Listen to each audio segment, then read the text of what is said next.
अंधेरों में डूबी हुई दुनिया, जुल्म व जहालत का दौर, इंसानियत बिखरी हुई, खाना काबा में बदप्रस्ती आम, जमीन व आसमान गोया किसी रोशनी के मुंतजर थे।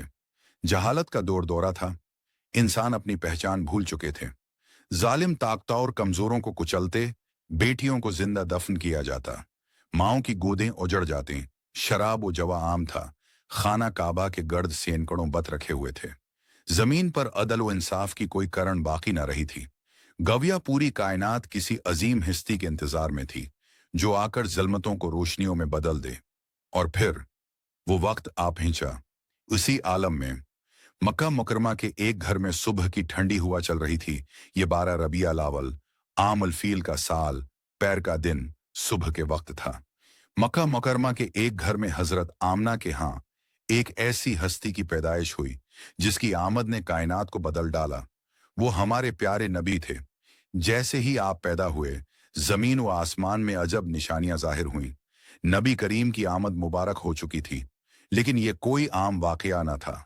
इस दिन कायनात ने खुशी का जश्न मनाया। ऐसे ऐसे अजीब व गरीब वाकयात रोनमा हुए जो इससे पहले कभी नहीं हुए थे। फारिस के आतिश कदे, जो हजारों साल से बुझाए नहीं बुझते थे, वो अचानक सर्द हो गए। ईरान की मशहूर सावा झील, जो बरसों से कायम थी, अचानक खशक हो गई।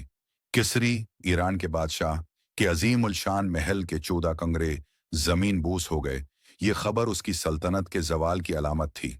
हजरत आमना ने देखा कि उनके बतन से एक ऐसा नूर निकला जिसने शाम के महल्लात को जगमगा दिया। शयातीन आसमान से भगा दिए गए। अब वो वही को नहीं सुन सकते थे।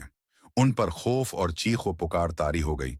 अहल किताब, यहूदी व ईसाई उलमा अपनी किताबों में पढ़ चुके थे कि एक नबी आखिरी जमाने में मबूस होंगे।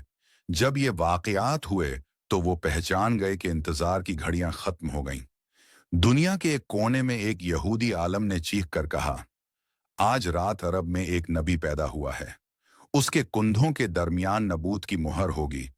उस वक्त मक्का मुकरमा का माहौल आम था, मगर हकीकत में आसमान और जमीन खुशी में झूम रहे थे।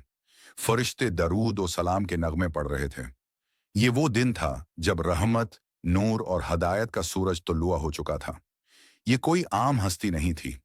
ये वो हस्ती थी जो क़ियामत तक इंसानियत को रास्ता दिखाएगी। आपकी बासियत ने उस दुनिया को रोशनी बख्शी जो ज़ुल्मत, गमराही और जहालत के अंधेरों में डूबी हुई थी। आप मजलूमों, यतीमों और बेसहारा लोगों के लिए रहमत बनकर आए। आपने उन औरतों को इज्जत और मकाम अता किया जिन्हें उस वक्त मुआशरा बोझ समझता था। गुलामों को आज़ादी और मुसावात का हक दिया और इंसानियत को अदल, अमन और भाईचारे का पैगाम दिया। आपने फरमाया कि किसी अरबी को अजमी पर और किसी गोरे को काले पर फजीलत नहीं, सिवाय तकवा के।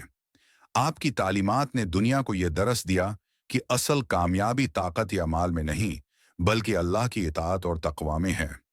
आपने इंसानों को यह शऊर दिया कि एक दिन सबको अपने अमाल का हिसाब देना होगा, इसलिए हर अमल नियत और इखलास के साथ होना चाहिए।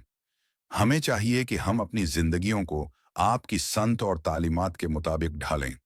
झूठ, जुल्म, फरेब और तकबर से बचें और अदल, मोहब्बत, अफू और रहम को अपनाएं। दुनिया फानी है, असल जिंदगी आखिरत की है, और कामयाब वही है जो अपने रब को राजी करे।